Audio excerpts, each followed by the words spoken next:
Hey guys, it's Cindy, the LD educator, and I am coming to you today from the W Hotel in Atlanta, Georgia. And in this video, I am going to be talking about teacher self-care. Now, you might be asking yourself, what in the world does Hotlanta, the W Hotel, has to do with teacher self-care? Well, stick around and find out. Okay guys, so welcome back to my channel. I want to talk to you about teacher self-care. Now, that's a topic that we as teachers hear all the time now. Make sure you're taking care of yourself. Make sure you are doing those things you need to do for yourself. And to be honest with you, even though it's kind of like a hot trending little topic among teachers, my question is, how many of us really take the time to do the teacher self-care that we need to in order to continue to be the best for ourselves, our students, our families? And if I can raise my hand and admit, I am one of those ones who are guilty. I actually started the year out with a plan for teacher self-care. One of the things that I did, I treated myself to a membership at Hand and Stone, massage, therapy parlor, whatever it is. But at any rate, each month I either get a massage or a facial. Well, how about I've been very guilty and I have not been consistently taking those since the beginning of the school year. It hasn't been that long ago, and I have not found the time to actually go and get my massage or my facial. Matter of fact, the last time I went was 2 weeks ago, not 2 weeks, but I guess a month ago or 2 months ago. And because I had skipped the month, I was able to get a facial and a massage at the same time. Well, I'm in the same place now. If I go and take advantage of my massage or my plan this month, I will be able to do a massage and a facial because I skipped the month of October. And because it is almost Thanksgiving, which means break time, there's a big chance that I may miss November and then have like 3 different services I can get in the month of December. Well, anyway, I decided, because things have just gotten really heavy for me, trying to balance running my school, being the perfect mom and the perfect wife, to the point I told my husband I have to get away. Like I feel so overly stimulated. I feel as if I am living moment by moment, not really planning for a whole lot. And it really just got to be too much until finally I had to admit to myself that I needed to get away. I needed to get away. And I'm laughing, but I'm being really, really serious, guys. So anyway, the connection between the W Hotel in Atlanta and teacher self-care for me is the fact that this weekend I put me first. And my wonderful husband actually gave me a staycation. So since yesterday, I've been at the W Hotel in beautiful Buckhead, Georgia, just getting rested up, taking time for me to just kind of sit in silence, not hearing mommy, or Miss Lumpkin. And it has really made all the difference. Like, I feel so invigorated. Matter of fact, I'm still at the hotel right now. I am in the bathroom. I have the best light here, so hopefully this video is still going to be really, really nice. The hotel is absolutely wonderful. Just being in this whole atmosphere has really just done a lot for me to kind of reboot. But in addition to that, and we'll talk a little bit more about some of the things that I've gotten into while I'm here, it really hit home because as far as how bad teachers are doing in general. I'm sure there's a bunch of teachers who have that perfect work-life balance and that they're doing well, but I'm talking, this is for the teachers, particularly those ones that work in high stressful areas where sometimes the demand is unrealistic that's placed on by them. from school systems, from their principal, and so forth. And I'm involved in several different groups on Facebook, and then have so many different friends on Instagram that lately I've been hearing teacher after teacher, young teachers, old teachers, all asking for advice. You know, how do you really deal when you're going to school and you're encountering all of these stressors, and there seems like there's no end. There's so much that's required of myself. Then I have to go home, and so much more is required of me to be that wife or that parent that I need to be for my child. And I can tell you this, the straw that broke the camel's back for me was on yesterday. There is a girlfriend that we definitely consider ourselves girlfriends, but you know, living life as you sometimes do, transitions happen, and then you just don't see each other a lot. You know, you still love each other, but you just don't see each other. You may not call each other, but you always try to be there to support whenever called upon, right? So she invited me to a Mary Kay party. And so I was like, you know what?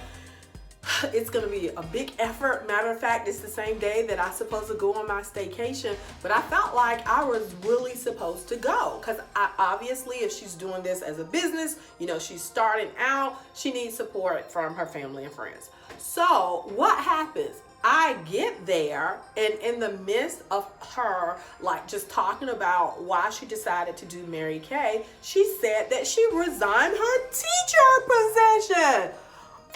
OMG. So I'm like, hey, I don't want to say her name, but I'm like, hey, you know, I know it's been a long time, but I didn't know we were there. You know, we had talked to each other about the stressors of teaching, but never in my wildest dream did I believe that I was coming to her house and I was going to hear this awesome, magnificent teacher say that I'm no longer working. I quit my job teaching. And so that just sparked up a whole lot of stuff in me. And then I happened to be on Facebook earlier. I heard or read the story of this principal who really got it. Like, when I tell you, everybody and their mama would want to have a principal like this, because everything she said, the stressors of the job and the demand that she felt to put the stress back on her teachers, but she got it. She was like, all of this stuff, it is not all of the teacher's responsibility, or we're asking teachers to be superheroes in the lives of students, where some of this stuff has to come from home, and we have to acknowledge that there is only so much that as a teacher, as an educator, that we can do. So I'm like, oh my God. So one, as a teacher, I don't want people to continue to feel this way, like to be why can't I say depressed? Okay, so I don't want educators to feel this way. Teachers should not come home stressed out, feeling depressed, feeling like they can't do their jobs as parent and as wife because they put out so much at school. I don't even think us as educators, like real teachers, good teachers, are starting to, one, be medicated, which is never a great thing, but definitely you have to do what you need to do in order to get through your life, right? Teachers are starting to just leave the profession in droves. And as someone, although I left, you know, I am an educator. I just so happen to have been able to start a school. Now, there's a whole nother set of stressors trying to maintain that and to stay operational. But some of these people who believe that within their heart there are educators are leaving the profession without any other plans, like my friend.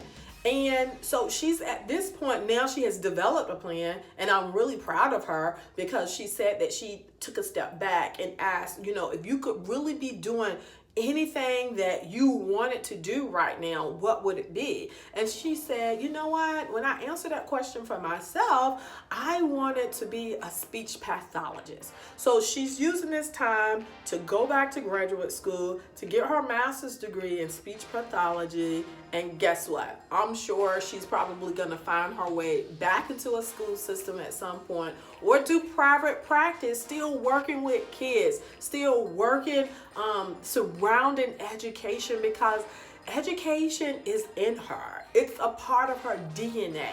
And I'm just sad that it's the system that has run her off. And I don't want that to continue to be the case for so many of you, or for those of you who watch my channel who are hopeful educators and who can't wait until they get their own classroom. I don't want that from you. And so in order for that not to happen for you, there are some things that you're gonna have to do. One, you're gonna have to absolutely make sure that you have been called to the field of education. And that's a question. I don't care if you've been teaching for 20 years. I think if you are particularly at a place where you're feeling stressed and it's just becoming very overwhelming, you need to answer that question for yourself as well. Just like someone who's considering stepping into the profession for the first time, you have to know and believe that you are called to this, particularly if you're going to have a career in like a Title I school in an inner city area. I know those types of schools because that is where I've always worked. And to be honest, I can't see myself working with students from upper middle class on up background, because when I teach, I want to know that what I'm doing and what I'm pouring into my students matters. And and please don't, I don't mean that as a disrespect for teachers who teach children who are upper middle and higher, because the school my child goes to, upper middle and higher, and I am so blessed by her teachers because they are people who have been called and they get up every day and pour into my child's life. That just has not been my story. And there's a lot of me out there too who have been called to areas of children who may have faced more trauma, who may not come from the ideal background. And sometimes that requires more of yourself. And I do believe that's one of the reasons why too often we feel all of the stress and eventually maybe some of the depression that comes along, because it's a lot when you deal with kids who school is not necessarily the first thing on their mind when they walk through that door. Some of the behaviors that you see are outgrowth of what happened before they got to school, the type of lifestyle that we live.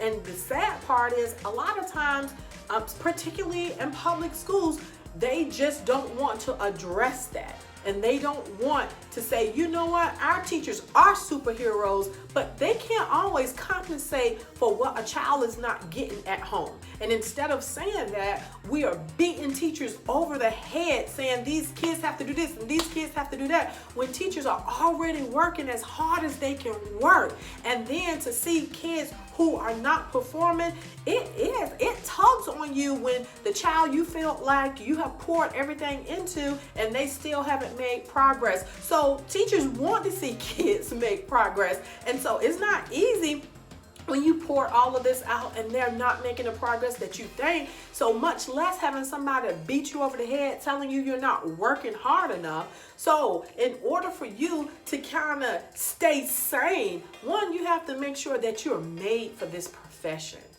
Two, once you get into this profession, you really have to draw the line between a home life and a school life. And too often, once again, because you have teachers who care so much, they allow their school life to flow over into their home life where the lines are blurred.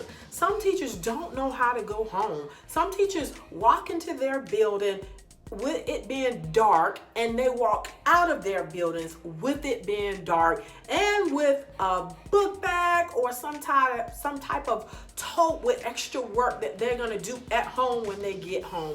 No more of that. You have to draw a line, because at the end of the day, you need your personal life to be your personal life.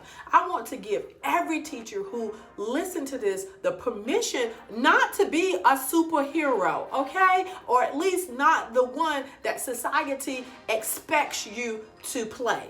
You are already a superhero because you answer the call, and that because you get up and you give of yourself. But there has to be a point where you draw the line. If not, you're going to be like hundreds and thousands of other teachers who's sitting on somebody's couch, who's talking about how they no longer can handle life, who is medicated, who is quitting the schools in droves, or who's being buried. And I hate to say that like that. But the sad thing about that, I had a friend, once again, who her co-teacher died in the middle of the school year. And guess what happened? Some of them went to her funeral and then they replaced her. That's what happens. And so I don't want that for myself, nor do I want that for any of you. So make sure that you draw those lines. 3, I think I'm on the 3.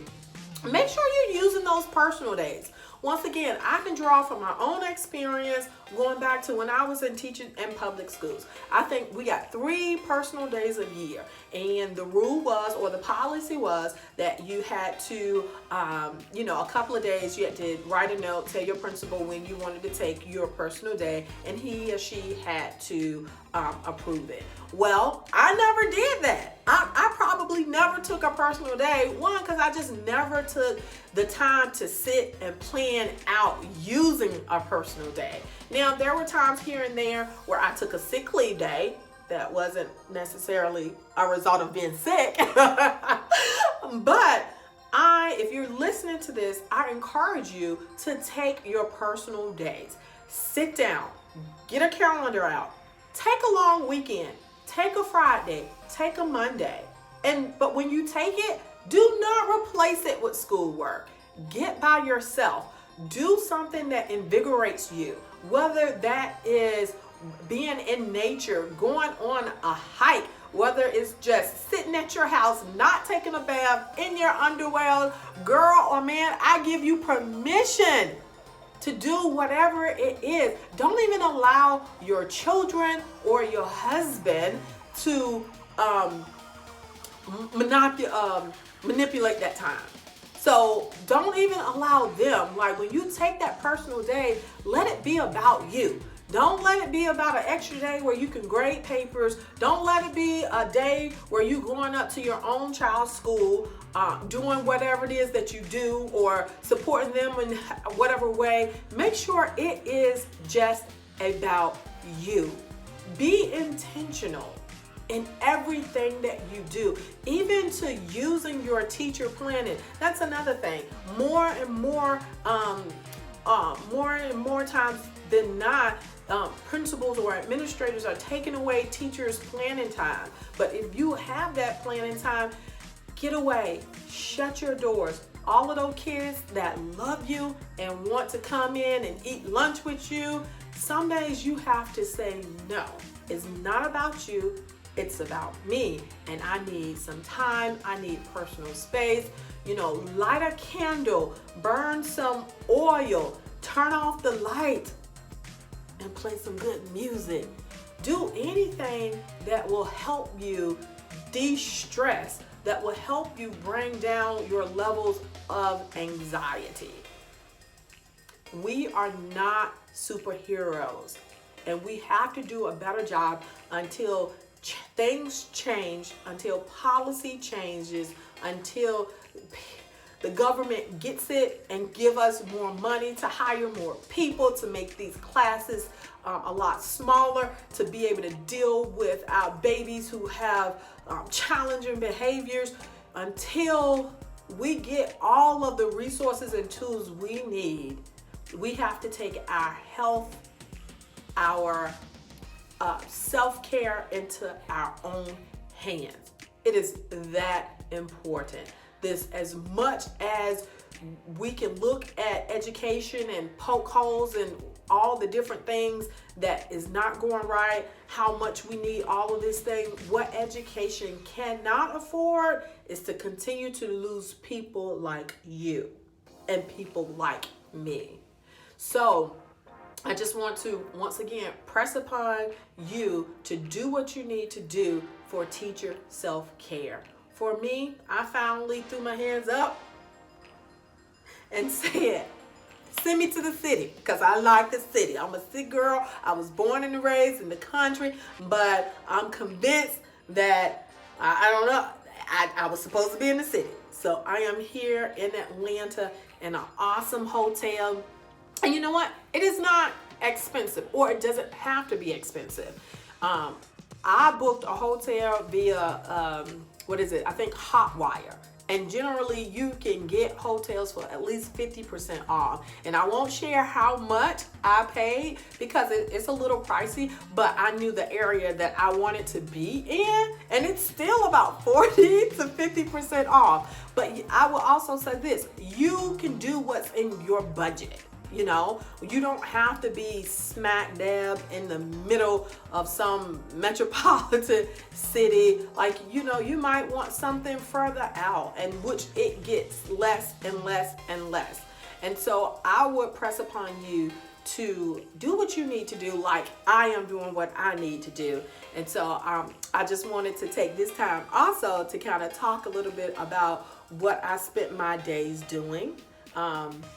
Last night, once I got in and I checked in, you know, it was just laying here, like looking at this fabulous hotel room and just being like, oh, I have no responsibility. I don't have to cook. I don't have to clean. I don't have to hear, mommy, mommy, Cindy, do you know what this is? Nothing. It was just pitch silence. Is that a word? Pitch silence? So it was just silence, and it was awesome. And so I just kind of laid out on my bed. I didn't have to think about what I was gonna wear the next morning.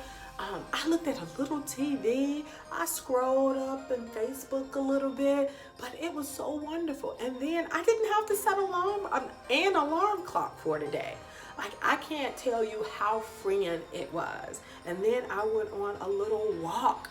I went to a mall that is like maybe a block up the street from where I'm walking, and although when I went in there I was overstimulated because of the holiday seasons and everybody in there, and I was like, ah! No, I'm just joking. True story though. But it was so awesome. It was so awesome to go to a restaurant. What was it? True Foods? They have organic food. I saw them preparing the food right in front of me. There was no wall blocking me. Like, that is the life that I was meant to live. Instead, I chose to be a teacher. And I do not regret it. But what I do know is that it's my responsibility to expose myself to those types of things so that my energy level, so that my mental health can continue to remain sane, so that I can continue to show up for all the awesome kids that God has placed in my path. And you owe it to yourself to do the same. So once again, thank you guys for checking out my video. Pass this on to a teacher that needs it. And let's do what we need to do to reclaim our time. Thank you, Sister Maxine. But yes, we need to reclaim our self-care and do it unapologetically. I mean, listen, you have to put your foot down, and don't be fearful of administrators or whatever. If they are threatening you with your job, let them do it. I promise you the school down the street is hiring. And if you need a recommendation, holla at your girl. All right, guys, make sure you subscribe, and see you on my next video.